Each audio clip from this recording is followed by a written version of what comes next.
Pour vendre le gaz naturel de l'Ouest canadien, Énergie Saguenay veut construire, en territoire ontarien et québécois, un pipeline de 780 km jusqu'au cœur du fjord pour y installer une usine de liquéfaction qui alimenterait une flotte de super méthaniers à destination de la Chine, de l'Inde et d'un peu partout dans le monde. Je me trouve présentement sur la berge sud du fjord du Saguenay. Juste en face, on a le Cap Jaseux et derrière cette forêt, c'est là que GNL veut construire son usine de liquéfaction. En ce moment, on est seulement à 2 km de cette potentielle usine-là. Vous voyez comme c'est un beau milieu naturel? Il parle de détruire l'équivalent de 20 terrains de football de la biodiversité. Ça se fait pas tout seul construire une grosse usine de même. Énergie Saguenay parle de destruction de la forêt avoisinante, de dynamitage des rives. Puis ils veulent faire ça ici, en plein cœur d'un paradis de biodiversité, dans la maison de centaines d'animaux qui veulent juste vivre en paix. C'est inacceptable. Ce que Énergie Saguenay propose d'amener au Québec, c'est plus de pollution atmosphérique, sonore, lumineuse, visuelle. C'est plus de stress. Puis plus de stress, c'est plus de maladies, c'est plus de mortalité.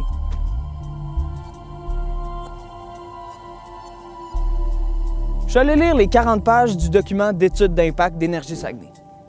Il présente le projet comme un moindre mal, le gaz naturel comme la moins pire des énergies fossiles exploitables. Premièrement, le gaz naturel, c'est juste un autre nom pour un gaz qui s'appelle le méthane. C'est la même affaire. Le méthane, lorsqu'il se dissout dans l'air, diminue le taux d'oxygène. Moins d'oxygène, moins de vie.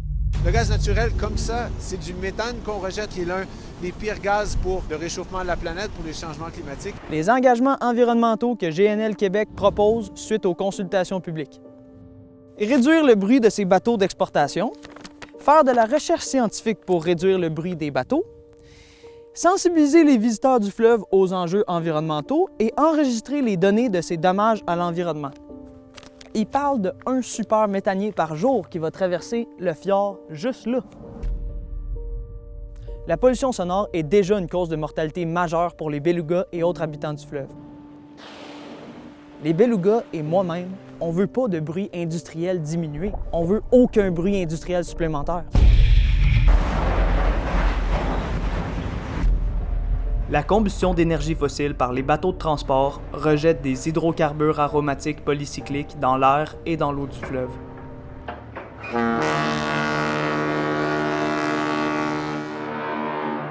Ça, c'est déjà en ce moment même une des causes principales de tumeurs cancérigènes chez les belugas.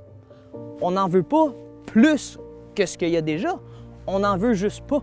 Une 8e carcasse de beluga a été retrouvée sur les berges du Saint-Laurent. On nous disait aussi qu'il portait encore son cordon ombilical.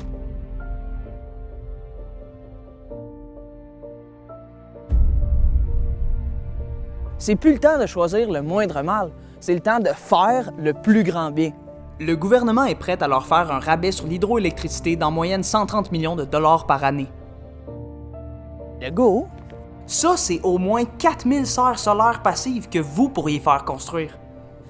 Des serres qui créeraient une abondance de nourriture fraîche à l'année pour la population québécoise. Ils ont le culot de dire que le projet s'inscrit dans la transition énergétique. Juste le pipeline puis l'usine vont émettre l'équivalent en gaz à effet de serre de 10 millions de voitures par année. Puis là, on parle pas des émissions que ça fait de miner ce gaz-là, ni de l'exportation, ni de tout construire. C'est tellement gros comme émission de gaz à effet de serre que ça dépasse le maximum permis au Québec. En échange de tous les dommages créés par les projets d'Énergie Saguenay, GNL Québec offre une compensation financière au gouvernement. Justin Trudeau, François Legault, est-ce que vous travaillez pour une entreprise qui planifie de détruire la nature ou pour le peuple? Parce qu'il n'y en a pas d'acceptabilité sociale pour ce projet-là. Aujourd'hui, comprenez qu'enrichir la nature, c'est enrichir la nation. C'est enrichir votre propre santé, votre bonheur.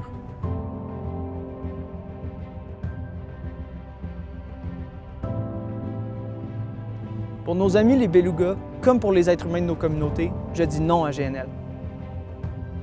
Il est encore 100% possible que les projets de GNL Québec soient refusés. Nous avons le droit de les interdire. Nos actions ont un impact sur la situation. Nos voix et nos mots ont bien plus de pouvoir que l'on pense. De septembre à décembre 2020, 3800 interventions citoyennes ont été présentées au sein d'une audience publique mandatée par le gouvernement, le BAP, en réponse au soulèvement populaire. 111 233 citoyens ont déjà signé une pétition contre GNL Québec. Grâce à ces prises de position, le ministre de l'Environnement et de la lutte contre les changements climatiques a prolongé le délai d'enquête sur le projet d'usine de liquéfaction. Ensemble, faisons valoir nos droits et ceux de la nature pour empêcher les projets de GNL Québec. Quoi faire pour contribuer? Vous pouvez signer la pétition. Vous pouvez aussi écrire au ministre de l'Environnement et de la lutte contre les changements climatiques ou même lui téléphoner.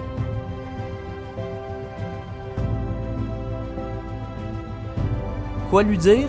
C'est simple. Vous pouvez même copier les phrases suivantes. Je, votre nom, refuse les projets de GNL Québec.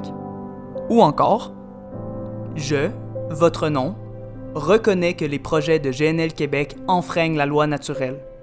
Je refuse qu'ils soient développés et vous demande d'en faire de même.